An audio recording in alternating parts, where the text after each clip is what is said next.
Friends, faithful partners, and leaders, we stand at a divine crossroads. Throughout history, whenever God was about to move in a massive way, He raised up people of extraordinary vision to open the way. Think of Esther, called for such a time as this to step into a moment of national crisis.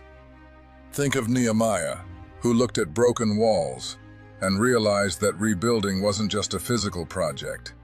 It was a spiritual duty to protect a generation. Today, I must ask each of us a probing question. Are we merely watching history unfold, or are we actively building the spiritual infrastructure for the harvest of our time?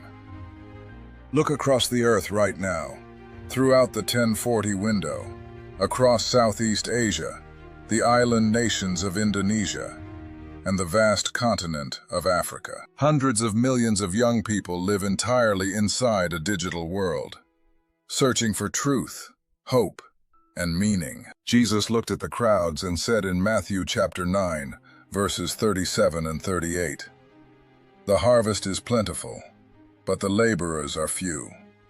Therefore pray earnestly to the Lord of the harvest to send out laborers into his harvest field." God has handed us unprecedented tools, a multi-application digital network, and cutting-edge AI video technologies, allowing us to deploy digital laborers directly into millions of hands and hearts simultaneously. But technology without the Spirit is just noise.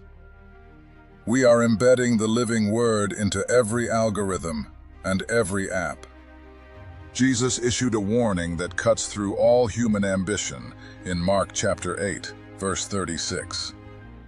"For what does it profit a man to gain the whole world and forfeit his soul?" If we apply that to our stewardship, we must ask ourselves, what value is wealth, position, or resources if we do not leverage them to save souls from darkness? When we stand before the Lord, will we be able to say we poured everything into what mattered most to his heart? Consider Joseph in Egypt.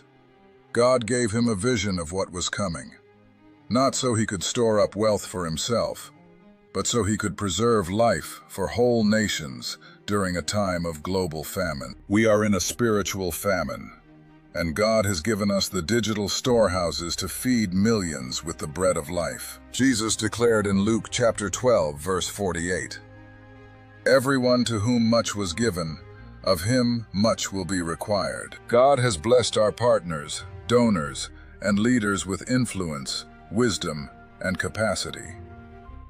This is not a time for passive giving. This is a time for radical kingdom investment. We are building a multi-app ecosystem, detached from traditional constraints, and immediately expanding our team with specialized AI video creation technicians to scale our outreach tenfold. If not us, then who? And if not now, then when? Your generosity today isn't funding an organization. It is placing the gospel directly into the hands of a seeker in Cairo, a teenager in Jakarta, and a family in sub-Saharan Africa who may never hear it any other way. Let us cover this moment in deep prayer. May the Holy Spirit touch your heart right where you are, stirring a holy passion to join us as co-architects of this harvest. Step out in faith with us today. Be bold. Be generous, and let us build a legacy that echoes throughout eternity. Thank you for your partnership, your prayers, and your courage. May the Lord bless you abundantly as you stand with us.